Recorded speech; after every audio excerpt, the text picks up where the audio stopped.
This lady was surrounded by two men who were calling her beautiful and trying to flatter her. After that party, she invited both of them to her house and killed them. To take care of the bodies, she called her son named Rwanda and asked him to take care of the mess. Before he started working, he went to her mother, grabbed her clothes and told her that today is her birthday so they should celebrate together. Immediately, the woman slapped the boy in the face and asked him to never touch her again. She said that she hates children, and if Rwanda wasn't her child, she would have already killed him. For Rwanda, her mother is the world's most evil and wicked murderer. And he was locked prisoner in the basement. He has never, not even once in his life, been allowed out under the sun. His mother has rarely even talked to him, and he was raised by a babysitter. He managed to gain education because of that, but the babysitters were changed frequently. One day, his mother came to him and said that she has a job for him. That job was to dispose of corpses. Rwanda is just a tool for his mother that would work for as long as he was given sustenance. He spent most of his time alone with the corpses.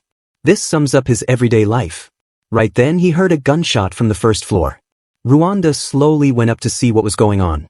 He sneakingly checked that his mom is on the ground dead, and some people have surrounded her. Without wasting a moment, Rwanda went back to the basement and ran away from the back door. He ran as far as he could and stopped at the side of busy roads of the town. While he was sitting alone, a man came up to him with a smile and said that he wanted to treat him to a nice hot meal. Without thinking, Rwanda went with the guy, and this was his mistake. At the old man's home when Rwanda ate the food, the man had no plan to let him go without paying the price. The man immediately grabbed his hand and dragged him to the bedroom. There, he stripped him naked and did the thing. After that, the man didn't let Rwanda go and treated him to another meal. The man said that next time he'll call his friends and they'll have fun together. But Rwanda had a different plan. He immediately picked up the fork and put it inside the man's eye. Next, he used the knife and cut the man's throat. Blood poured out from his neck, and he eventually died a painful death. Rwanda stood beside him and said, "This is my idea of fun." Rwanda knows how to use random things as a weapon and weak point of human bodies because he used to play around with corpses in his mother's house basement. After killing a man himself, Rwanda imagined his mom calling him her true son, and Rwanda said thanks to her for calling him her son. Now that he had nowhere to go, he stood alone in the street. He looked toward people walking on the road and just thought of somehow killing them. Right then, a man named Will came to him and told him that he's seen Rwanda standing here for quite a while. He asked him if he got separated from his mother. Rwanda answered yes and told him that he thinks he'll never meet her again. Hearing that, Will introduces him and says that he works at an orphanage. Because of the war, many children have lost their parents, so the government established some orphanages around the country to help the children who have lost their parents. Will invite Rwanda to come and join his orphanage and make new friends. He immediately agreed and said thank you with a smile. The next moment, Will was standing in front of some children of the orphanage introducing Rwanda to them. After Rwanda was introduced, all the kids left except a girl named Chiria. She happily introduced herself to Rwanda. While she was talking to Rwanda, a kid was observing them. Chiria assures him that he will not get any harm here, and tells him that there are no scary adults here. Hearing that, Rwanda asked her if she was also used to getting hurt by adults. She answered with yes. Then, Rwanda asked her about how many children live here. She answered that there are 11 of them including her. Sometime later, we see that Rwanda is getting bullied by a group of 3 kids. They beat him saying that he's a newbie, so they're just teaching him rules around here. When he got beaten and was walking alone, the kid who was observing him before asked him if he got beaten by that gang. Rwanda responded with yes. Hearing that, the kid said that Rwanda deserves it and left. After that, when Will saw Rwanda all beaten up, he said that he will give the kids who beat him harsh scolding later. Rwanda asked Will to not say anything to them, because Rwanda didn't just want them to get scolded, he wanted to kill them. Seeing how Rwanda isn't showing any expression of pain, Will told him that it's okay to cry if he feels that things are tough or he's feeling sad. Will said this because he thinks that Rwanda doesn't know how to show his feelings well. So, Rwanda reveals that his mother only taught how to smile and nothing else. Will start to explain that he should at least try to show his feelings, because if they keep them hidden, he will feel pain. Then Rwanda said to Will that he's going to tell him something that he never told anyone else. He reveals that he lived his whole life in the basement alone, so he didn't learn how to express most of the feelings. Saying that, Rwanda didn't waste a moment and left the room smiling. After that, he met Chiria, who also talked about his messed up face. Right then, Rwanda asked her why she's so nice to him, except her, everyone else is cold to him. When Chiria was about to answer, the same guy from before, whose name is Raj, came to them and asked Chirya to come with him. Before leaving, Chirya told Raj that everyone is being really mean to Rwanda. So, Raj said that he deserves it because his attitude is like grown-up people. Hearing that, Rwanda said to Raj that he clearly wants to sleep with Sherry's, and he is calling Rwanda grown. When Raj heard that, he hit Rwanda in the face and left with Chirya.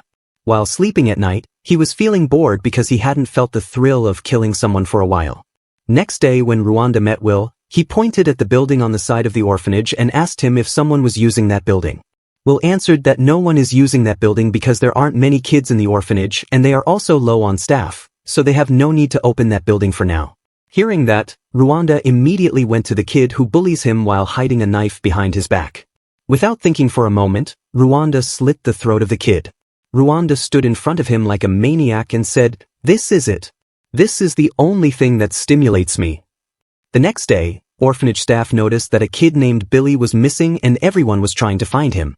When Will asked Rwanda if he had seen Billy, Rwanda said with a smile that Billy might have ran away. While lying on the bed at night, Rwanda has an even grin on his face while he was imagining his mom asking him, "My little devil, is one enough for you?" Rwanda responded, "Of course not." The next day, he called a girl to him and killed him like he killed Billy. Slowly, the staff started panicking because many children are going missing day by day. While walking comfortably between the panicking staff, Rwanda thought that children are so simple-minded and weak.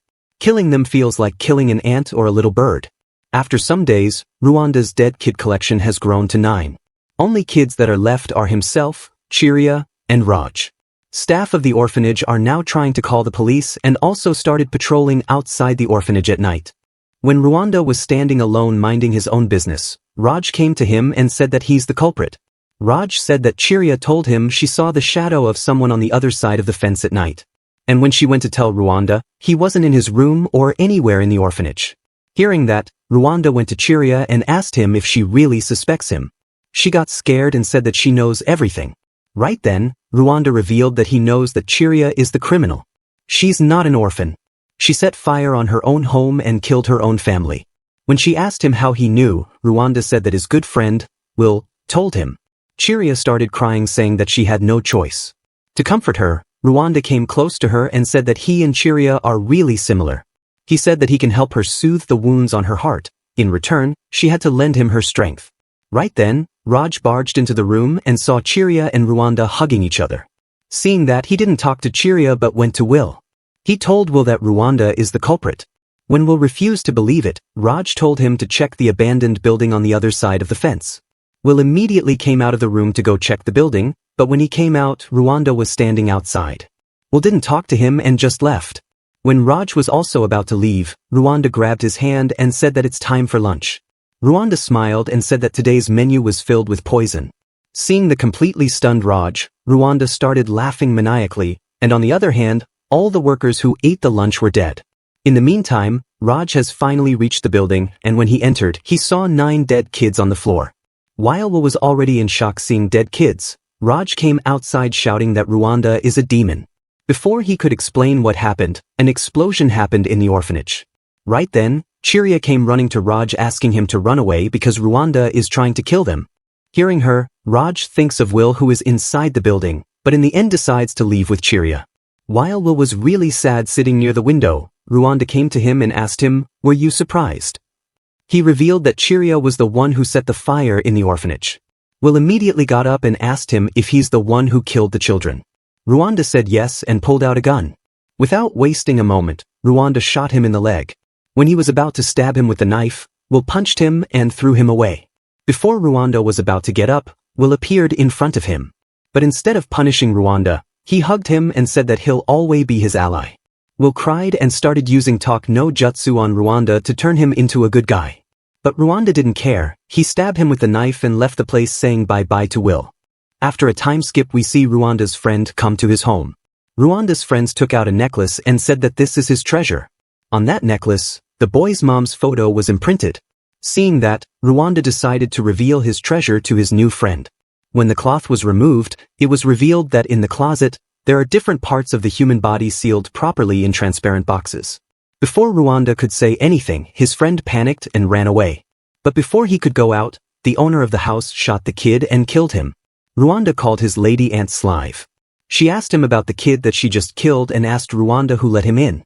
Rwanda said to her that that boy was his friend, and he let him enter the home. Without waiting a moment, Aunt Slive started beating Rwanda. While continuously beating him, she said that he doesn't need any friend and told him that if he let anyone else inside the house, she would kill Rwanda. Before leaving, she asked Rwanda to take care of the corpse. So, Rwanda chopped the guy into pieces and put him in a bag. 3 months ago, he caused a bit of a stir in another city. With some money that he found in the orphanage, he made his way to this town. That's when he met Slive. She took all the money he had and let him live in her house. While lying in the middle of the forest, Rwanda thought that no one would even think there's a corpse buried just under him. Other than him, no one knows about the corpses he has buried here. Suddenly, a girl appeared in front of him which startled him. He immediately asked her who she was. Instead of introducing herself, she said that she is here to bury this little rabbit here. When she was about to dig the ground, Rwanda asked her if she really had to bury that thing here. He said that this place is his special spot, but she didn't care. Right then, the girl licked the dead rabbit's wound which shocked Rwanda. He asked her what she's doing. So, the girl answered that she is doing this to forge a bond with this rabbit. After forging a bond, she said that now this little rabbit's death has some meaning. Hearing that, Rwanda asked her who killed that rabbit. When the girl said that no one killed it, Rwanda revealed that he spotted a wound on the bunny, and that wound wasn't caused by any beast. Just by looking once, Rwanda could tell that the wound was a stabbing wound. While the girl was looking on the other side, Rwanda took out a knife and was about to kill her. But before he could do that, the girl said that she's the one who killed the rabbit. Hearing that, he immediately hid the knife. The girl faced him, and when she saw that Rwanda isn't shocked even a little, she said that her mom and dad found her really creepy, but Rwanda isn't even a bit shocked after learning that she killed a rabbit. So, Rwanda revealed that he's no stranger to bodies. Learning that, the girl assumes that he's also not a stranger to killing. Then, Rwanda told her that she's also killed someone. The girl said that she hunts animals to pass her time. She also said that today's prey ran longer than usual. As Rwanda listened to her, he said to the girl that they may be birds of a feather. He asked her to continue talking and tell him about herself. She told him that she lives in London. She's only visiting this town. Her daddy is a doctor who cares deeply for his patient, and her mummy is kind as can be. She loved both her parents dearly. But they can't stand her hobby of hunting animals. Every time they saw her killing animals, they just asked her one thing, "Don't you feel guilty?" When she replies no, they call her abnormal. Hearing such awful words about her, she started reading books on the psyche. But she never found an answer that she was looking for. In the end, she gave up and decided to hide her true self. She said that living without true acceptance from another soul is very lonely. Hearing her story, Rwanda remembered how he's also alone. Rwanda said to her that she's not abnormal, which made her really happy, and she thanked him because he's the first one who didn't find her abnormal. After telling her story, she asked Rwanda about her story. Right then, Rwanda remembered how he used to bang on the Basson's door asking his mom to let her out, but she never let her out. When he asked for the reason why she's holding him here, she just answered that he doesn't exist in this world. On this day, Rwanda has killed the nanny who used to look after him. Even though his mom said she now has to hire another one, she also praised him that he's growing up nicely. When he came back to his senses, Rwanda decided to not tell her about his story. Rwanda was about to leave, but the girl stopped and said that they'll meet again. Then, she said that her name is Macakaro and they both shook hands saying goodbye for now. With that, Rwanda came back to Slive's house while singing Makaro's name happily. But her happiness was killed when he saw Slive. She immediately got angry at him and asked him where he was up until now. While she was scolding him, a man spoke up and asked Slive to not be too harsh on a child. Slive immediately stopped scolding him and said sorry to the man. This man's name is Midwinter. He came to Rwanda and said that he has heard Rwanda is helping with the very important job he gives to Slive. Midwinter assumes that Rwanda is familiar with all this work. So, Rwanda with a straight face said that the last body that he took care of was of his friend. Midwinter laughed and said that he wants Rwanda to follow him to London. When Rwanda asked him if he had to leave with him immediately, Midwinter revealed that he had a new job for him. Slive also immediately agreed to let him go with Midwinter and asked him to pack his things. When Rwanda left to pack his things, Midwinter took out a small bag and gave that to Slive. Instead of packing his things, Rwanda was seeing the scene while hiding behind the fence. The next moment, they were in the London. There, Midwinter gave Rwanda new clothes. When Rwanda saw them, he asked him about the job he had to do. Midwinter didn't reveal yet and just said that Rwanda has to do a trifling task. And Midwinter is sure that Rwanda has the qualities to do the job. On the other hand, Macakaro was sitting with her parents in the opera house. They were really happy and were patiently waiting for the show to start. After the show, when Macakaro was leaving with her parents, she suddenly saw someone and ran toward that person. It turns out that Rwanda is also here. When she saw Rwanda standing alone in the big and crowded opera house, she asked him where his parents were. Rwanda replied with the sad face that he's lost them. Learning that, Macakaro also told her parents that she is friends with Rwanda and he has lost his parents. So, Macakaro's dad said that he should stay with them today and they'll find his parents tomorrow. The next moment, Rwanda was lying on a bed, but he wasn't able to sleep. He can't sleep properly because of remembering the words that Will said to him before dying. Rwanda can't stand how Will pitted him before dying. When he woke up because of the nightmare, his hands were handcuffs on his arms. Then, Macakaro's parents entered the place. Rwanda wasn't even a bit scared and asked them what they're planning to do with him. Man said that they're planning to enjoy their time together. Rwanda asked him if their fun time will hurt him. Man answered that it will only hurt a little if he's a good boy. The woman said that she loves when kids scream in pain. They also revealed that Rwanda is their fourth target. Rwanda isn't scared and just laughed inwardly hearing that they have just killed 3 people up until now. They are just rookies in front of Rwanda. On the other hand, Macakaro woke up from her sleep. When she didn't see Rwanda sleeping beside her, she went out to find him. Meanwhile, a man came near Rwanda and asked him why he's not scared. Rwanda asked him to come evil close and then he'll tell him. When the man came near enough, Rwanda pushed the bedsheet on the man and leaped toward the woman. He used a sharp object to inflict a fatal wound on the woman, killing her in an instant. While the man was just checking on his wife, Rwanda came from behind and strangled him to death using the chain with which Rwanda's hands were locked. Rwanda then freed himself using the key and wore the clothes. On the other hand, Macakaro was searching for her parents, and while searching she found a secret entrance leading to the basement. She climbed down the stairs and reached a hidden room. When she entered, she was shocked to see that her parents were already dead. Before she made sense of anything, Rwanda appeared behind her and slit her throat. Then, Rwanda licked her blood from the knife and laughed maniacally saying that now her death has some meaning. After that, he took a vial and wondered what Midwinter wanted to do with it. In the end, he left the place laughing without feeling anything after killing 3 people. After retrieving the vial, he went home. But before entering, he tried to hear the sound, and also checked inside the room from the little space under the door. When he realized that no one was inside the room, he entered the room and put the vial on the table. Right then, a guy sitting on the chair spoke that he was about to die from boredom while waiting for him here. Rwanda got startled and asked him who he was. He answered that his name is Ivan and Midwinter has given him a job to take Rwanda with him. Ivan was sipping a beer and asked Rwanda if he wanted to take a sip. Suddenly, an old man barged into the room and called Ivan a thief. It turns out that he has stolen this beer from this old man's shop. Without thinking for a moment, Ivan smashed the bottle in the old man's head and left the place with Rwanda.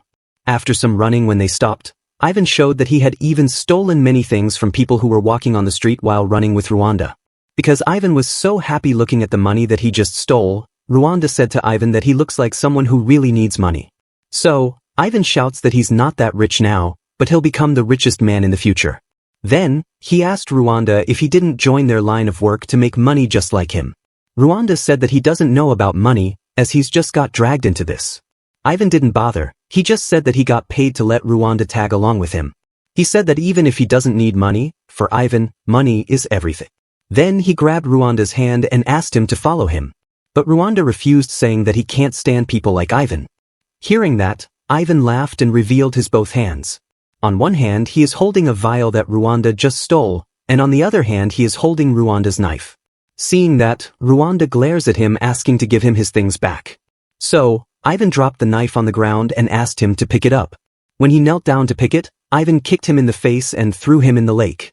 But Rwanda didn't feel alone, he grabbed Ivan's leg and also dragged him inside the lake. The next moment, they both got out of the water and fought with each other. In the end, Rwanda was no match for Ivan and got beaten really badly. Ivan called him trash and said that he can't understand what Midwinter has seen in him to let him join his team. Rwanda shouted that he was born in the slums and he did everything that he could to survive. He said that he is stronger than a spoiled break like Rwanda. With that, Rwanda had no choice but to follow him. When they reached the destination, the place was filled with many dangerous-looking people. A guy came to Rwanda and Ivan. As Ivan is already familiar with this place, just Rwanda asked him who these people are and what this place is. The man named Zoe told him that this place is called Pisshole and all the people are gathered here under Midwinter's command. At the end of the introduction, he also tells Rwanda that he'll never meet a deadlier assassin than them. Inside the Pisshole, two people suddenly started fighting. The man named Zoe easily took down both of the men to stop the chaos. Right then, Midwinter entered the place. Midwinter said hello to Rwanda and said thank you to Ivan. First, Midwinter gave the money to Ivan for completing his job, and then asked Rwanda to give him the vial. But Rwanda doesn't have it. Ivan has already stolen it and said that if Midwinter wants it, he has to give more money to him. Midwinter just smiled and gave more money to Ivan. Then he asked Zoe to train Rwanda and turn him into something. Hearing that, Zoe asked him why he's giving such special treatment to Rwanda. So, Midwinter revealed that Rwanda is the one who will change this world. Hearing that, Zoe took Rwanda to the training ground. There, Rwanda uses the same move that Zoe used before on those two men. Zoe just saw the move once and copied it. He asked Zoe to show him more moves so he could copy them. At the entrance of the training ground, Ivan was hiding and sneakingly looking at Rwanda. He wondered why Rwanda is the only one getting the royal treatment. While he was thinking that he can't wait to beat him once more, Rwanda appeared behind him and slammed him to the wall. Then, he gave him a proper beating and was even about to kill him. Ivan said that he'll give him all his money and asked him to just let him go. But Rwanda is in no mood of stopping. When he was so close to killing Ivan, Zoe appeared there and stopped him. He said that Ivan is one of them, and killing the fellow member is not allowed. Hearing that, Rwanda shouted, "I was having so much fun. Killing him would have been even more fun." Zoe then went to Midwinter and told him the same thing that Rwanda told him. Midwinter didn't care. He said that Rwanda has the same qualities that he's looking for. Midwinter was holding the vial in his hand and said that this drug is like a miracle. Human beings loathe pain and fear. This drug eliminates both. But when the duration of the drug ends, the user will feel unimaginable hell from which there'll be no escape. People become twisted into demons who will do anything for more of the drug. They offer up all they have in this world until their bodies and minds wither and rot. This means that whoever is able to control this drug can control people and the world itself. On the other hand, Ivan and Rwanda were standing together. Ivan was really shocked and couldn't believe how Rwanda got so better in just one night. While they were talking about random things, Rwanda asked Ivan if he's going to stay as Midwinter's slave forever. Ivan said that he'll earn enough money and then leave Midwinter and live his own life. Hearing that, Rwanda reminds him in this world only the strong can survive, the strong can forfeit the lives of the weak whenever they want. Then, Ivan asked him if he's gonna keep letting himself get dragged along through life. Rwanda answered that he's getting dragged around because he wants to complete a goal. And his goal is to meet his mom again. When Ivan asked him if his mom is even alive, Rwanda answered that she's most likely alive because she's not the type to lie down and just die. Hearing that, Ivan asked him what he'll do after meeting her. Rwanda didn't answer and just said, "Good question." After joining the Pisshole, Rwanda and Ivan both stick together and start learning things from Zoe about the organization and how to become efficient in the work. In contrast to getting knowledge about things, Zoe also trained Rwanda daily. Rwanda uses his ability to copy techniques by just looking at them once and become really strong. 1 month later, the teacher apologized to them for forcing them to learn so much in just 1 month. Midwinter said that sometime later, he'll give both Rwanda and Ivan a test and asked them to look forward to it. Then he said to Rwanda that he has a request for him, and if complete that requisition, he'll become an official member of the organization. Hearing that, Rwanda realizes that Midwinter doesn't fully trust him yet and wants to test him first. Immediately, Ivan started shouting that he doesn't want to give this test because he's already a member. But Midwinter isn't letting him off. He said that Rwanda and Ivan are both a team, so if Rwanda has to give a test, he also has to give a test with Rwanda. After getting lectured, Ivan and Rwanda were sitting in the bar in the Pisshole. Ivan was really angry that he has to work with Rwanda, but he can't do anything. But after realizing that now he has no choice, he just drinks a glass of juice and forgets everything. Right then, a man named May entered the bar. Ivan immediately recognized him. Immediately, Ivan got up and hugged him. It seems like they both have a really close relationship. While Ivan was talking to him, Zoe arrived there and he's really angry after seeing May. He asked him what he's doing here. Some years back, May left the organization and married a lady named Denise. May said that he's back here for a job. He also has a child with him named Kevin. Zoe asked him about the child, so May answered that Denise, his wife, is busy, so he's taking care of this child at the moment. May and Zoe are also really good friends because they are comrades. While Ivan also has a good relationship with May, so he started talking to Kevin. He asked Kevin if he had ever eaten a rat. Seeing such a wholesome scene, Rwanda, who was standing there, got really shocked. He questioned himself if they don't know what kind of organization. He started feeling weird and grabbed his chest. Right then, May walked toward Rwanda and introduced himself. Rwanda looked at him with cold eyes without saying a word, which startled him. When Rwanda didn't introduce himself, Ivan talked from behind and introduced Rwanda to May. After that, May took Zoe to a different room and told him that Kevin isn't his child because Denise can't bear a child. So Zoe asked him why he's taking care of the child if it's not his. May knows what Zoe wanted to say. He wanted to say that this child will be a baggage to May. May said that even if it's not his child, he thinks of him as his own. He said that he thinks the same about this organization. He thinks every member of this organization as his family and he considers this organization his home.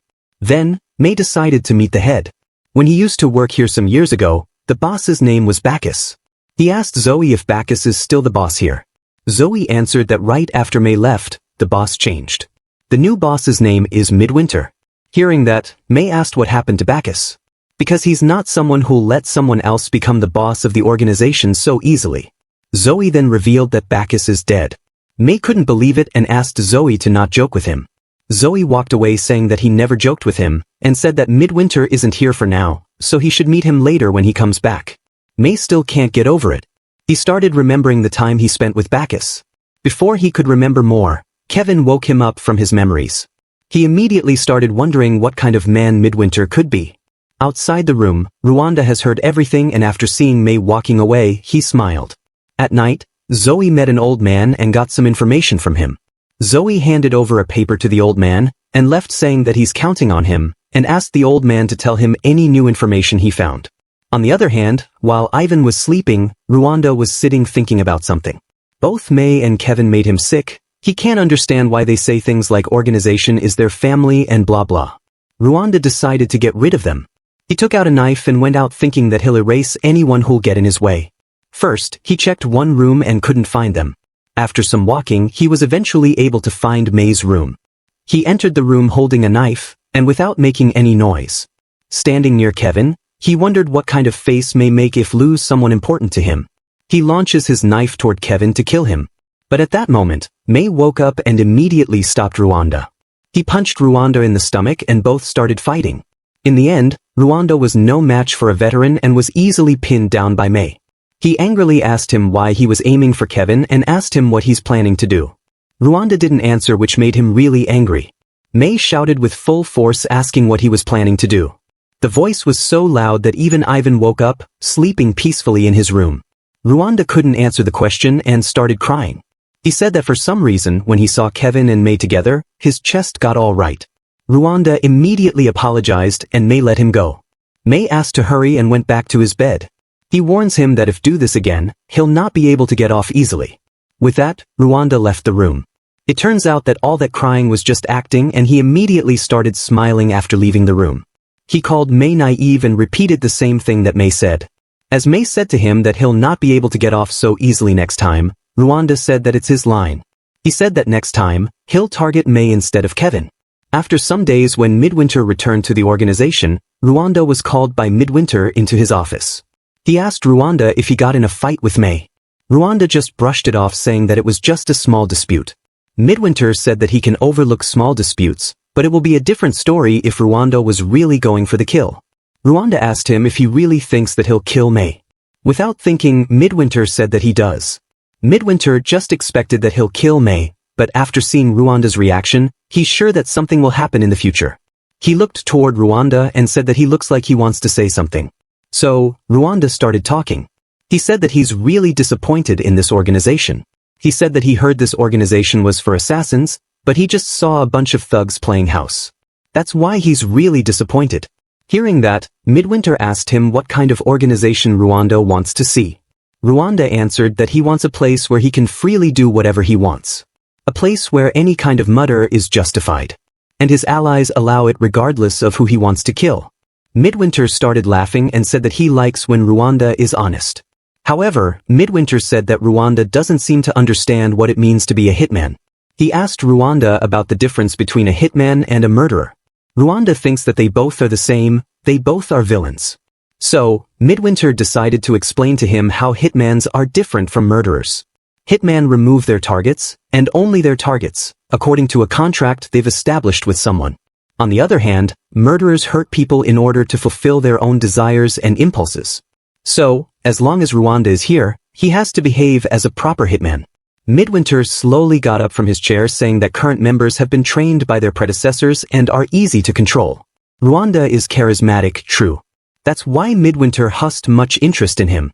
However, if Midwinter allows him to do whatever he wants and bring down the organization, he'd be very troubled.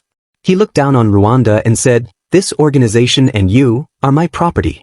He asked Rwanda to do him a favor and stop behaving however he wants. Rwanda isn't showing a bit of fear on his face and answered, "I refuse." He said that he'll be the one who decides how he chooses to act. Hearing that, Midwinter hit Rwanda with the stick that Midwinter was holding. After hitting him once, Midwinter showed his skills and instantly chained Rwanda like a dog. Now Rwanda is locked up and the leash in Midwinter's hand. Rwanda on the ground wasn't even able to see what just happened. Midwinter is really angry. He pushed Rwanda's leash and asked him to look toward him. He said to Rwanda that property doesn't speak up to their human masters. He told him that it's important to his organization that Rwanda has the loyalty of dogs. He said to Rwanda that he doesn't require the freedom of an alley cat. Then, Midwinter talked about Rwanda's mother. He said to Rwanda that his mother has raised him softly, but Midwinter will not show any kindness to him. Hearing that, Rwanda asked him how he knew about his mother. Midwinter didn't answer. He stepped on Rwanda while holding the leash and asked to not make him repeat himself. He asked him to stay quiet and don't talk back. While sitting on the table, he said that he's disappointed on Rwanda. He thought that he was smarter than this. Midwinter then announces his punishment. He said that Rwanda will not get his meals and will have to spend some time in a cell. Before putting him in the cell, Midwinter told him that he can't win against him. So, he asked Rwanda to not cause more trouble. While standing behind the bars, Rwanda was thinking that he had to find more about Midwinter. He wants to know how Midwinter knows about Rwanda's mother. Even standing in the cell getting through punishment, he's still thinking about how to kill May. He remembers how May protected his Kevin when Rwanda was about to kill him. He wonders if protecting others is the source of strength or weakness. Whenever he thinks about May and Kevin, his chest feels weird. He still doesn't know why he feels like this. He thinks that he has to read May's thoughts and actions to accomplish the goal of killing them. He's ready to do anything to kill May and complete his goal. Meanwhile, in a big mansion, an old man was on the ground while his servants surrounded him and asked him what happened. The old man pointed toward the safe and it was all broken. It turns out that the old man just got robbed. The news of wealthy people getting robbed spread everywhere. On the other hand, robbers were having a party after robbing a good amount of money. The gang boss name was Matthews, who was praising the office of the gang named Build. Right then, a girl entered the room with food, but it was just for one person. Build got angry and jumped to attack her for bringing food for just one man. The punch was about to land, but he stopped midway and politely asked her to have a good.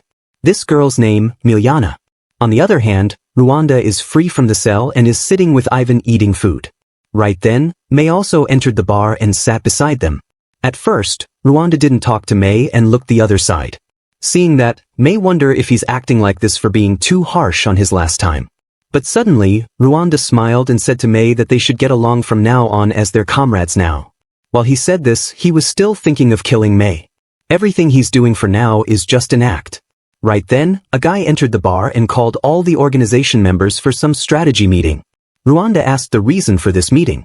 As he hasn't read the newspaper for some days, he doesn't not know about the situation. So, May told him that they have been hired to raid the gang that's in the papers lately. They're just hired to walk in, clean up the mess and walk out. Midwinter explained that this meeting is related to the Matthews gang, who have recently become a hot headline. Their client is in a rival gang of theirs. He looked toward Ivan and Rwanda and said that this job will be a good test for them. Then, he put a map on the table and said that they'll use this route to discover the location of Matthews' gang hideout. For this request, their objective is the extermination of the whole gang and the assassination of Boss Matthew. Even if the operation ends in failure, The contract is considered fulfilled as long as they are able to deal great damage to the gang. The plan's designed to make a profit for the client's gang. Midwinter to his organization people that at midnight, 3 days from now, they'll create a scene near their hideout. The gang's underlings will come to investigate. While security is spread thin, they'll launch a surprise attack on the hideout. The hall where the underlings were will be empty, so they can break through to the inside. After that, they'll divide into teams A, B, and C. Team A will be led by May. They'll clear out any remaining underlings or any that return along the side entrances. Team B will be led by Zoe. They'll be targeting Matthews and his personal security in the central area. Midwinter will be accompanying them. Team C will be Rwanda and Ivan. They'll work with Team B until hallway. Then the two of them will come and defeat Matthews' right-hand man. Hearing that, Ivan got really angry, saying that he doesn't want to work with Rwanda. Rwanda also spoke up and said that he'll deal with the right-hand man by himself. Hearing that, Midwinter told him that that right-hand man is a giant and is really strong. Midwinter doesn't want him to fight him alone because he doesn't want Rwanda to die in his first job. Midwinter doesn't want him to go alone because he doesn't want Rwanda to cause problems. Rwanda also smirked because he realized that Midwinter wants Ivan to stick with him and act as a supervisor for him.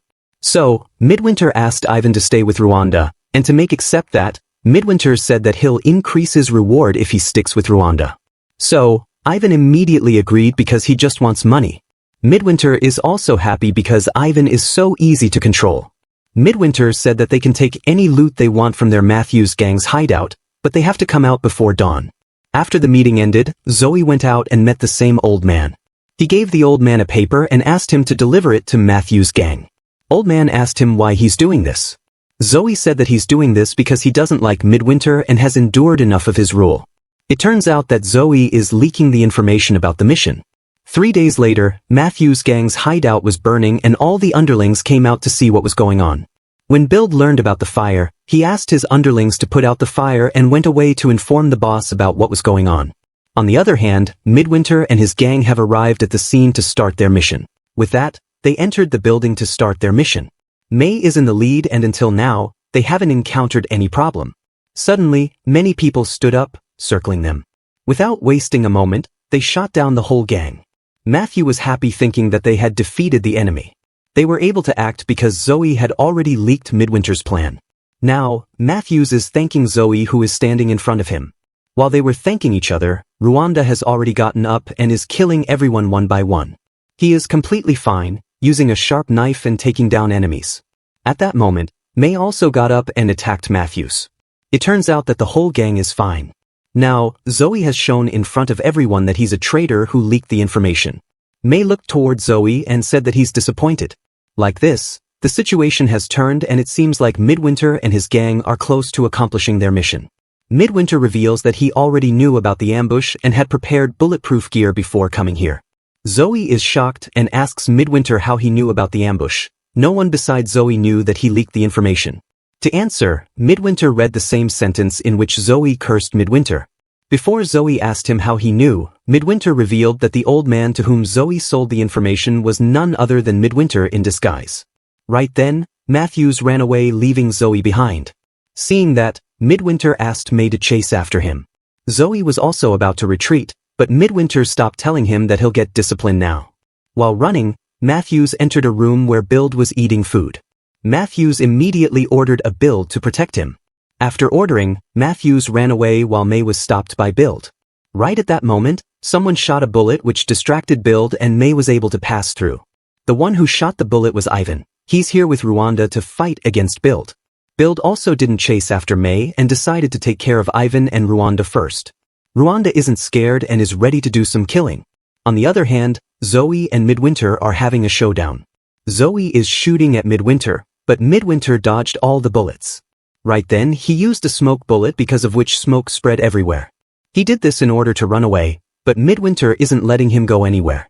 Midwinter appeared in front of Zoe and hit him in the stomach. Standing still, Midwinter said to Zoe that he'll not let him run away because the crime of betraying him is really heavy. Midwinter decided to kill Zoe as punishment for his sin. Meanwhile, May was chasing behind Matthews. While running, Matthews was stopped near some maids. Even though May have gotten orders to kill any witness, he still gave maids a choice to run away. But Matthews took one of the maids hostage. He threatens to kill her if she comes closer to him. May didn't stop. He pointed the gun toward Matthews, who was holding the maid in front of him as a meat shield. May's shooting was really great. He pointed toward Matthews and shot his ear, avoiding the maid. Matthews felt immense pain and started rolling on the ground while holding his ear. At that moment, the maid was about to run away, but Matthews stopped him. But the maid was running with so much force that her clothes were torn apart. May pointed his gun at Matthews and was about to shoot him when the maid, whose body is barely covered, hugged May's arm, acting scared. At first, May was enjoying it, but suddenly he felt something amiss. He used force and pushed away the maid. It turns out that maid has stabbed May in the leg. She gave the reason that she was threatened. Seeing that, May decided to ignore the maid for now and went toward Matthews. But Matthews didn't get scared and started laughing. Behind May, the maid is really close and was about to attack him using a knife. Even though she was really close, May was also really skillful. He pointed the gun backward while looking ahead.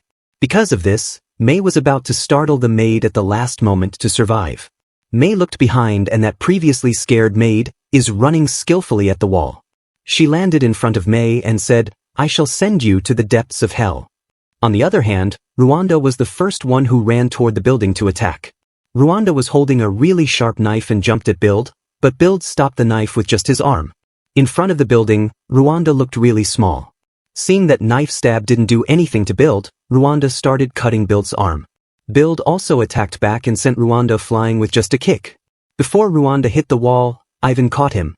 Rwanda still had a smile on his face. Seeing the target this time is really strong, Rwanda thought that this guy is really worth killing. At that moment, Ivan also talked. He said that they should work together to defeat this monster. But Rwanda is in no mood of working with someone else. He said that he'll do whatever he wants. Saying that, he ran toward Build to attack him. Ivan didn't stand still. He also shot toward Build to distract him or injure him. Seeing that Ivan was also attacking, Rwanda wasn't happy. He sneaked behind Build to attack, but before his attack landed, Build ran toward Ivan with full speed. In an instant, Build appeared in front of Ivan and slammed him on the table. On the ground, Ivan realized that this attack was really powerful. If it wasn't for the bulletproof vest, he would have died already. While he was thinking, Build smashed down at Ivan with full strength. Fortunately, Ivan was able to dodge in time, otherwise he would have died for sure. The attack was so strong that it even destroyed the floor. At that moment, Rwanda sneaked behind Build and was about to attack. But Rwanda failed again. Build spotted him at the last moment and sent him flying with an attack. On the ground, Rwanda was thinking how he could get past this monster. Behind Build, Ivan has already gotten up and is ready to attack. He first provoked Build, and at the right timing, he used a piece of wood from the broken table and smashed it on the Build's face. Ivan started celebrating, thinking that he did some damage, but Build is completely fine. He started attacking Ivan, while Ivan was barely dodging him. When Rwanda saw that, he realized that Build's movements have dulled down compared to earlier. Rwanda wondered what caused Build's movement to shift. He wondered if this happened because he got hit in the face. Right then, Build picked up half of the table and threw it at Rwanda and Ivan. They both were able to dodge it at the last moment. Without wasting a moment, Build ran toward Rwanda to attack. Rwanda couldn't do anything but dodge. Seeing that Build's throat is completely unprotected, Rwanda decided to slit his throat. Before he could act, he noticed that there's a hidden blade inside the Build's fist. When Rwanda started struggling, Ivan shot some bullets from behind. This gave Rwanda enough to create some distance from Build. Ivan didn't stop after shooting just 2 bullets, he kept on shooting everywhere. Even after getting shot by so many bullets, Build didn't fall. He ran toward Ivan and punched him in the head. Because of this punch, Ivan fell unconscious on the ground. Meanwhile, the maid has shown her true colors and started fighting against May. May was standing near Matthews, while the maid was standing at some distance holding a knife. While she was running toward May to attack, May shot Matthews in the head, killing him on the spot. After killing him, he said to the maid that now she doesn't have any reason to fight him. But the maid has no mood of stopping. She said that Matthews' orders were to eliminate the enemy. As May is still alive, her orders have not been resolved. Maid is really skilled. She threw a knife toward May, which she dodged easily. May also shot some bullets at the maid, which she blocked using a table. Maid has many knives with her, so after throwing one knife, she has more to use. She ran toward May and attacked him. May barely dodged. May isn't able to fight properly because his leg is still injured. At that moment, the maid kicked him and pinned him against the wall. She put a knife to May's throat, and May have also pointed a gun at the maid's head. She used her shoe and pressed against May's wound. But May still haven't shot her because he doesn't want to kill a woman. Even though he decides to not shoot her, he is still strong enough to change the situation. He immediately changed the situation and now the maid is pinned against the wall. Many asked her to stop fighting, but she's in no mood of stopping. She uses a piece of glass and distracts May. At that moment, she freed herself and ran to grab an axe. She skillfully blocked all the bullets that May shot at her and slowly reached May. When she came close enough, she pierced May's shoulder with the axe and said goodbye. Fortunately, axe wasn't able to pierce deep enough because May is wearing a bullet vest. Seeing that, the maid decided to attack him again. May can't even do anything at the moment because he lost so much blood and is slowly fainting. Meanwhile, Zoe and Midwinter's fight came to an end. Midwinter didn't kill him immediately, but put handcuffs on his hand and restrained him. After pinning him down, Midwinter asked him the reason for his betrayal. Zoe said that he betrayed because he hates how Midwinter tries to control everyone. Midwinter asked him if he thinks he can control everyone with just money. Zoe answered with no. He said that he's not like Bacchus. Zoe said that even since Midwinter showed up, the organization has changed for the worse. Zoe accuses Midwinter of hijacking the home that Bacchus built and ruining everything. Hearing that, Midwinter's expression turned ugly and he said that everything would have been fine if the organization people just listened to him and obeyed him. Saying that, Midwinter got up to end Zoe's life.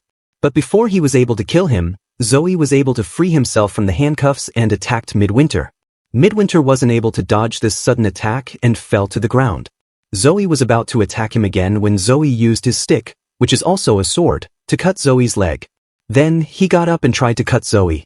But Zoe was able to dodge easily and landed a very strong knee in Midwinter's stomach which sent him flying. Zoe then picked up his gun and was about to shoot Midwinter, but at the moment he started feeling dizzy. It turns out that the sword that Midwinter used to cut Zoe's leg was poisoned. Midwinter got up asking Zoe if he thought that Midwinter would fight him fairly. He said that he just wanted to kill him no matter the means. Midwinter slowly walked towards Zoe to end him. When Midwinter was about to do that, Zoe said that he wanted to ask a question. Midwinter gave him a chance to ask anything. Zoe asked him if he's the one who killed Bacchus. Hearing that, Midwinter smiled and said that Bacchus' sacrifice was unavoidable. Saying that, he killed Zoe by piercing his throat. Zoe fell to the ground thinking about old memories when he, May, and Bacchus used to be together. With that, Zoe died and Midwinter walked away without looking back. Meanwhile, Rwanda suddenly has a plan which will help him kill Bild. Bild was about to squash Ivan under his feet when he heard Rwanda calling him a gorilla. Hearing that, Bild looked toward Rwanda and said that he's a gentleman, not a gorilla. Rwanda wants to make Bild angry, so he called him a gorilla and said that he'll never be a gentleman. Because of Rwanda's provocation, Bild got really mad and ran toward Rwanda without thinking. Rwanda was standing in front of the window, so when Bild came toward him at full speed, Rwanda dodged him. Because of which, Bild wasn't able to stop his movement and fell outside the building. Bild fell outside, and looking toward Rwanda he started shouting angrily. Rwanda didn't care about him. He walked toward Ivan and asked him to wake up. Rwanda thought that he'd be in a spot of trouble if Ivan died here. He's finally realized that Ivan has value as an ace up his sleeve. He faced Ivan and said that they should cooperate together to defeat that monster. Ivan passed out because of the beating, so Rwanda had to carry him. After a while, when Rwanda woke up a little and realized that someone was carrying him, he remembered his father. When Ivan was young, he was waiting for his father at home. His mother told him that his father is most likely running toward home at this moment. Right after she said that, a man opened the door and announced that he's home. At that moment, Ivan's mother was telling him that today is a special day. After Ivan saw his dad, he immediately ran to him. His father showed him a piece of chicken which made little Ivan really happy. Father wasn't that happy because it's not a full chicken, but Ivan was really happy. Then, father took out a cap and put it on Ivan's head and said happy birthday to him. Seeing that, mother told Ivan's father that he should have waited and sat down before giving the present to Ivan. Father apologized and said that if he was a little wealthier, he would have gotten something nicer for Ivan. Hearing that, Ivan's mother told his father that it's enough and pointed toward Ivan, who is really happy after receiving a cap. Ivan then ran to his father and hugged him, saying thank you for the present. Next day, when Ivan came back home, his clothes were really dirty and he had some bruises on his face. His father saw him and asked him if he got into a fight with the neighbor's kids again. Ivan immediately started crying, saying that it was their fault. He told his father that kids took away his cap, so he had to fight them to get it back. Seeing his crying, his father touched his face and told him that a real man must never cry. But because of this, his already injured face hurt a little, so he started crying even more. When the father saw that, he was about to go out and teach a lesson to those who bullied his son, but the mother stopped him. At night when Ivan was sleeping, his father was talking to his mother. He suggested that they should leave this awful slum to live a decent life somewhere else. He said that he's been saving some money so they should be able to move, but Ivan's mother asked him to not force himself. She said that their current life is more than enough for her. As long as they can stay together as a healthy family, she can be happy with that. At that moment, Ivan also arrived there. He woke up because he was thirsty. Mother immediately went away to get some water for him. When Ivan saw that his father was crying, he asked him the reason. But his father didn't answer. He immediately fixed his face and said that a man must never cry. Next day when Ivan's father was sitting in a bar, a man named Roy came up to him and suggested that they should start a business together. It turns out that Roy has already suggested this many times, and Roy and Ivan's father are best friends. But this time Roy is serious. He said to Ivan's father, whose name is Jim, that he's tired of living this awful life, so they should really start a business now and try to fix their lives. Hearing that, Jim asked him if he had any ideas. Roy answered that the hot thing right now is the carriage market. Horse-drawn carriages are going to be massive according to Roy. He said that clientele tends to be of the wealthy sort, and the pay is good. He told Jim that for penniless people like them to escape this pigsty, they need to do business with the upper class. After learning about Roy's plans, Jim asked him about the funds and reminded Roy that Roy is broke. Jim said that even just securing the materials or setting up an office isn't going to be cheap. He asked Roy if he had a lender set up, someone willing to deal with slum dwellers like Roy and Jim. Roy raised his thumb and asked Jim to leave everything to him. He said he is already in talks with someone who'll help them out. After some days, we see Jim sitting near the road. Even though it was raining hard, he was not moving like he's a statue. At that moment, his wife and child came to him. She asked him what he's doing here. She was about to ask why he hadn't come home for the day, but Jim started talking. Jim said that he got cheated by Roy. He said that everything they've saved up is gone. All they left is their debt. Jim started crying, saying that it's all over. But Ivan's mom didn't agree with him. She grabbed his hand and they started walking toward their home. After some days, two people came outside Jim's house asking him to come.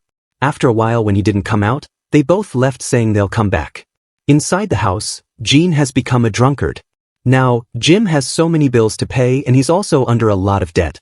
Ivan's mother asked him to stop drinking many times, but he never stopped. Because of this, Ivan's parents started fighting with each other. After some days, Jim was carrying Ivan and running near the road. Ivan was really happy, thinking that his father had become normal again. While Ivan was eating a lollipop, Jim asked him if he saw a high-class carriage coming this way, he should jump in front of it. Jim asked him to not be afraid and told him that he should just try to get nicked a little, but pretend he's been horribly injured. In the end, he also added that he believes in him. When Ivan started hesitating and was about to say something, his father started shouting at him, saying that he should do what his father asked him to do. Right then, Jim spotted a high-class carriage coming towards them. Jim told Ivan to be ready because this carriage is just about right for him. Before Ivan could say anything, Jim pushed him in front of the carriage. While falling, he just remembered the time when he and his parents were living happily. After he fell in front of the carriage, the rider stopped to look at Ivan. Jim also ran toward Ivan. He held Ivan and started acting like he's heavily injured. At that moment, a man walked out of the carriage. He asked the roader about the matter. He told that man that a boy ended up in front of the carriage all of a sudden. Hearing that, Jim also got angry at the rider, saying that he was driving recklessly through the streets. The man who came out of the carriage was Midwinter. He went toward Ivan to check if he's injured. After checking, Midwinter revealed that Ivan just has a small bruise on his shoulder with nothing broken. But Jim is not backing out. He said to Midwinter that he injured his son, and asked him how he's going to handle it. Hearing that, Midwinter slowly got up and said to Jim that it's not ideal that his son was brought to harm. After thinking for a while, Midwinter asked the rider to take Ivan inside the carriage. They should transport him to the hospital. But Jim isn't willing to do that. He said that Ivan's injuries aren't that serious, so Midwinter should just give him hospital fees. He'll take his son to the hospital himself. Instantly, Midwinter realized that it was staged. Midwinter asked Jim how much he wanted. Jim thought that he's asking about this hospital bill and was about to talk. But before he could talk, Midwinter completed his sentence. How much will it be for the child? At first, Jim was hesitant, but after a moment, he said £50. Without wasting a moment, Midwinter took out the money and gave it to Jim. Ivan was standing beside Jim hoping his father would not take the money. But Jim didn't stop. He took the money and ran away, leaving Ivan behind. Ivan could do anything. He just saw his father running away without even looking back once. He could just sit on the road crying. Midwinter didn't care about that and went inside the carriage. He told Ivan that he's been sold and asked him to come inside the carriage. Ivan didn't say anything and entered the carriage. Midwinter said that he understands that he might feel resentment towards his father. Midwinter told Ivan that there's quite the large number of shit parents like she in the city. When Ivan heard Midwinter talking bad about his parents, Ivan got really angry. He asked him to not say anything bad about his parents, otherwise he will murder him even if he has to lose his arms or legs. Saying that, he remembered that when his father pushed him in front of the carriage, his father was crying. He thought that his father's not a bad guy. He just got broken down by money. When he runs out of money, his life goes with it. Ivan decided that he will definitely get his mother and father back. He thought that with money he would get his love back. When Ivan got angry at him, Midwinter didn't get angry. He smiled and asked Ivan to not forget about this feeling because it'll be useful from now on. In the present, Rwanda threw Ivan on the ground and said that if he's woken up, he should walk on his own. Ivan asked Rwanda why he saved him back then. Rwanda answered that they're comrades, that's why he saved him. But in mind he was thinking that he saved him because he wanted to use him. After a while, they went outside. Rwanda said to Ivan that there's no way to beat that monster alone, so they should make a plan. Rwanda explained the plan. Their plan is that he will lead that monster to where he needs to be. Then he'll come out through this back door. Then, they'll lock the back door and trap him in there. After making the plan, Rwanda and Ivan entered the building again and met Bill again. When he saw them, he immediately started chasing them. After some running, they both split. But Bill didn't stop and without thinking, he ran toward Ivan. According to plan, Rwanda should be the one to lead this monster where he needs to be, but now, Ivan is the one leading him. After some running, Ivan leads Bill where they planned. Ivan decided to go out, but he was shocked to see that the door is locked, which means he's also locked inside. From behind, Bill came running to kill Ivan. Ivan didn't lose his composure and shot some bullets at Bill. But bullets didn't work on Bill. He ran toward Ivan without stopping and grabbed him. He picked Ivan up like a toy and started applying force to crush him. Suddenly, Ivan started feeling pain. But it was all an act. At that moment, some kind of powder fell on Bill which forced him to shut his eyes. Taking this chance, Ivan ran outside the place and met Rwanda. He shot a bullet toward the place where Bill is locked up, and when the bullet hit a pan, an explosion happened. While making plans, Rwanda told Ivan that if they scatter wheat flour throughout the room and light a spark, it'll explode. He asked Ivan to memorize it because this is going to be his job. So when Ivan led Bill in the place, Rwanda took the chance and scattered flour everywhere. Then Ivan went out and they shot bullet to create a spark, which created an explosion. But even this explosion wasn't able to kill Bill. Seeing him walking out, Rwanda didn't get scared but revealed a mocking smile. Bill was barely able to talk. He said that they just got lucky to cause this much damage, but they'll never be able to beat him. Hearing that, Rwanda said that it's not luck. He said that he's been envisioning this for a while. The point where Bill will die. The point where Bill will get killed by Rwanda. Saying that, Rwanda ran toward Bill and pierced his throat with the knife. Rwanda had been waiting for this moment. After waiting for so long. A real challenge for the first time. That's why Rwanda is feeling exaltation, relief, and alive. He is feeling really satisfied at this moment. After killing Bill, Rwanda left Ivan saying that he has one more thing to do. He entered the building again saying sorry to May for making him wait. Now Rwanda is going to kill May. Meanwhile, May and Maid are still fighting. May is really injured and because of severe bleeding, he knows that he can't hold on for long. But when he remembered his family, he decided not to die here. With that, May locked in and attacked the maid. In an instant, the axe that Maid was and some of her hairs got cut. May has spread threads to everything, and using those, he can cut anything. Noticing the wires, the maid tried to run and gain some distance, but she didn't let her. He uses the wires and cuts her heels, because of which she fell. May immediately pinned her down and covered her neck with wires. Then he asked her to choose if he should slowly cut her, or should he end her life quickly. The maid realized that May is really terrifying and she can't do anything against him, so she asked him to kill her. She said that her life is worthless if she can't complete her orders. But may not kill her. He said that killing such a great-looking woman would be a waste, and asked to clean up and left this place. He advised her to go live for the sake of her own happiness. Hearing that, the maid tells him that she never thought about such a thing. She said that if everything could be forgiven, she could start it all over. The next moment, only May was left on the scene. He was really injured, so he just sat there. Right then, Ruanda arrived there. Looking at him, he realized that Ruanda had completed his mission and asked him to lend him his shoulder. Ruanda smiled at the sight and thought that he looked ready to be done in. He said to May that with all the blood he's losing, he can't move at all. Hearing that, May realized and said that Ruanda didn't repent at all. Ruanda heard that and asked him if this was why he went and tattled on him Midwinter. In response, May called him incredibly selfish. Right then, Ruanda pointed at the dead guy and reminded May that this man here was killed for his own selfishness. May said that it wasn't selfishness but business. That guy was the target. In order to eat, in order to live, killing him couldn't be avoided. Suddenly, Ruanda shouted, saying to May that he just didn't get it. Ruanda said that targets, normal people, enemies and allies. He asked where it all ended. Before May could say anything, Ruanda continued. He said that nobles, politicians, the public, due to their social class, their lives are not valued the same. The flesh of livestock and that of humans are weighed differently. Even though the blood of everyone runs red. Ruanda said that he sees everyone equally. That's why slaughtering the enemy and killing that brat, Kevin, are one and the same. Hearing that, May got angry and said to Ruanda that if he raised his hand against Kevin. But he couldn't finish his sentence because he's really injured.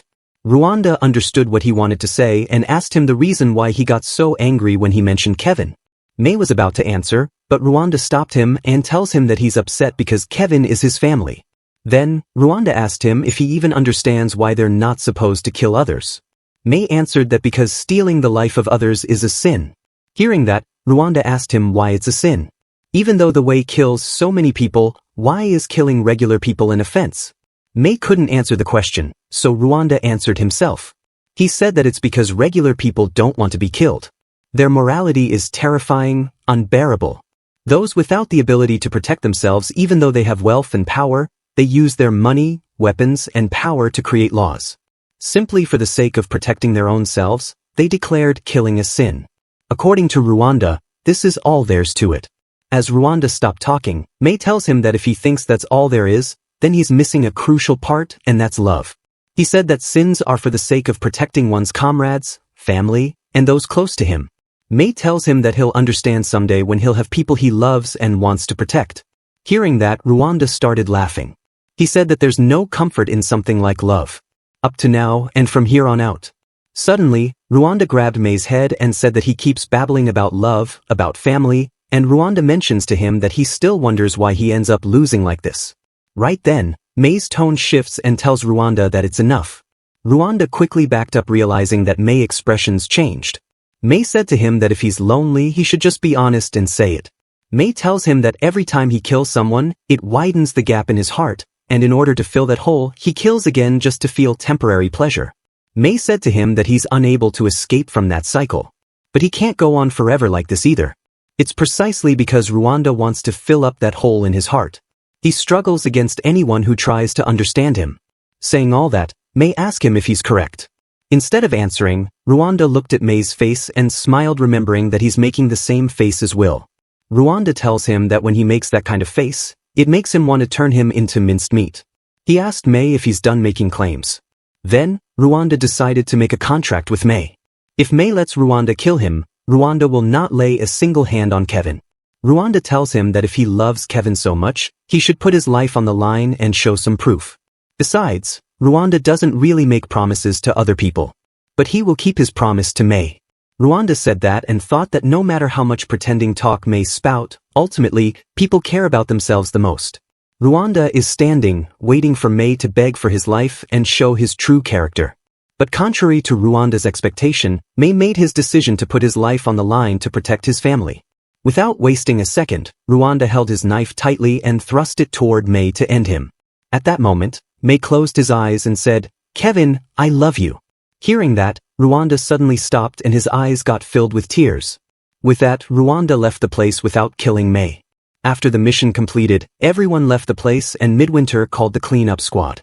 As they were clearing up everything, Iran was watching everything while hiding behind the pillar.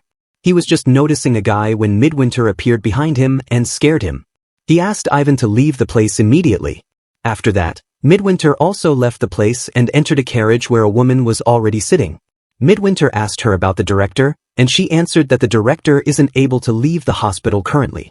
Midwinter heard that and said that this dreadful caretaking, and now he's taking his stead. When all's said and done, coming all this is quite the brother, said Midwinter. Midwinter asked her what she's plotting. He said that this whole thing has become very troublesome. He reminds her that if it weren't for her, she would have never been appointed to this position. He also reminded her that if anything happened to him, the director will also his head. All of them will be erased from this world if anything happened to Midwinter. The lady said that she already knows of all this and decided to head to their location. As the carriage started moving, Ivan sneaked from behind and grabbed the carriage, going along with them without them noticing a thing. He thought that Midwinter's secrets have definitely got to lead him to money or weapons at some point. The next moment, Midwinter was walking with the director. When the director apologized, Midwinter accepted his apology and said that this will be the only time something like this ends with just the apology. Behind them, Ivan was quietly following them. He has learned that they're taking the bodies all the way to the hospital. He followed behind wondering what could be the reason for doing that. After climbing down some stairs, Midwinter and the director entered a room and locked the door. Ivan saw that and thought that whatever's taking place in there, he wants to see. He realized that peeking through the door could be risky, and decided to find some hidden place. He looked around the wall and after a moment found a brick that looked a little different. He pressed it and a hidden passage opened. He entered the passage and left it open a little because for now, he doesn't know if this connects to the room. After some crawling and walking, he found a place to easily see what's going on inside the room. Ivan looked around the room and what he saw made him almost puke. In the center of the room, some doctors have completely opened a boy's stomach and are talking about something. Beside that, there is another bed on which a girl is lying completely tied up. She suddenly started shouting, saying it hurts. Seeing that, a doctor asked if they should knock her out again. Another doctor answered that should observe her. The girl was shouting loudly, calling for her parents, saying she don't want to die. Slowly, her hands and legs started getting torn apart. The doctors observed that and called her a failed experiment and then shot her.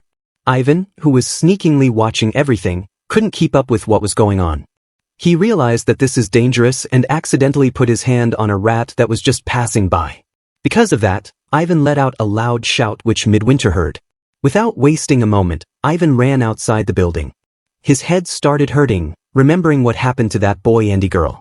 He realized that it has nothing to do with making money and decided to leave. Right then, he heard a voice of footsteps and immediately pointed his gun at the direction where the voice was coming from. In front of him was standing a girl with red hair. This is the same girl whose parents got killed by Rwanda. He also killed her, but for some reason she's alive. Seeing her, Ivan was thinking if she should take her hostage. He doesn't want Midwinter to find him. As he was thinking that, Macakaro suddenly grabbed his hand and started running. She reached the door and thanked God that it was still broken. She told Ivan that if he heads out here, he'll be able to read the outside. Ivan asked her why she's helping him. She answered that he looked like he was crying, so she helped him. Feeling sad like that, she knows that feeling too well. 2 weeks earlier at the hospital, Macakaro was twisting on her bed and some maids were trying to calm her down. Seeing that she's not calming down, the doctor injected her with sedatives. After that, a maid was telling a man that Macakaro's wounds have healed, and she remains unconscious for the time being. She mentions that when she thought Macakaro was regaining consciousness, she was still terribly delirious. She said that there's also the possibility of Macakaro harming the other patients, so for now, she will remain in isolation. The man is worried thinking what will happen when they'll tell her what happened to her parents. After that, the man went to Macakaro's room and saw that she's looking at the window calmly. He asked her how she's feeling. She looked at him and called his name, which is Peter, and that shocked him. It turns out that Peter is the friend of Macakaro's father, and he's also the doctor in charge here. Suddenly, Macakaro asked him what's going on. She also asked him about her parents. Instead of answering, the doctor asked her if she remembered the accident. Confused, Macakaro asked which accident. Peter then broke the news to her that her parents are no longer in this world, and someone else will be looking after her. He tells her that she was also caught up in what happened and got injured. They weren't able to save her parents, but she miraculously survived. Hearing that, Macakaro started crying, saying that he's lying to her. She cried a lot thinking about the time she spent with her parents. She asked why she's the only one who survived. She said that she should have died too. As Peter heard that, he jumped and grabbed her arm. He told her that the whole time she was unconscious, he was really worried about her. Peter said that and thought that he's been looking out for her more than she'll ever know. He tells her that right now, she's feeling enough pain to split her heart in two, but she mustn't let her life slip away. He tells her that she's not alone here, he'll always be by her side. In the present, Ivan said that he's not going to thank her for helping him, but he'll pay her back someday. With that, Ivan left the place and she returned back to where she's staying. As she pulled aside the curtains from the window, a boy was thrusting his face into the window. Seeing his funny face, Macakaro laughed. It turns out that she knows this boy's name, which is Leo. Behind him, another boy appeared holding a flower. While blushing, he gave that flower to Macakaro and she said thanks to him, accepting the flower. This boy is Andy and he's been so kind to her since the first day they met. One day, when Macakaro was sad, Leo came running to her window. This was the first time Leo came to Macakaro's window, and behind him, Andy also came running. On the first day, Macakaro didn't talk to them and just closed her windows saying she hates people like them. But Leo and Andy kept coming to her window. Every day Leo did different things to make Macakaro happy. And after some days, Macakaro started engaging with them. She talked to them and laughed with them. She said thanks to them for visiting her daily and making her happy. As she was talking to them, Peter entered the room and immediately asked them to go away. At that moment, when Leo was running away happily, Andy felt something. Macakaro also noticed that and wanted to say something, but couldn't. In the end, Macakaro left the place, shaking and crying. When Peter closed the window, he advised her to not engage with the other children, especially Andy and Leo. Suddenly, Macakaro shouted, saying they were just starting to get along. Peter heard that and realized that they have been meeting often. He tells her that she shouldn't be getting along with them. When Macakaro asked why, he answered that it's for her own sake. He tells her that if she ended up getting attacked to them, then leaving them would be too painful. Peter looked at the window and said that the promise that Andy and Leo make to her of meeting her tomorrow is impossible. Those two, Peter points out that the fact they've lived this long is nothing short of a miracle. He said that there's no guarantee they'll be alive tomorrow or the day after. Hearing that, Macakaro smashed a vat to the ground and said to him that he's expecting them to die. She wondered if this was a test from God, just taking everything that was important to her. She angrily asked him if they'll really get killed like her parents. She started breaking things and crying, trying to remember who killed her parents. Seeing her tweaking, Peter grabbed her, trying to calm her down. At the same time, Andy woke up tied up to a bed. The doctors were surrounding him, about to start their experiment. After some time, the doctor left the room. Inside, Andy was crying, thinking his body was screaming out in pain. He wondered who died today. He thought that everyone was dying. He said that he'll also die. He can see death coming closer and closer. Suddenly, Andy's expressions changed and he thought that they had to get out of here.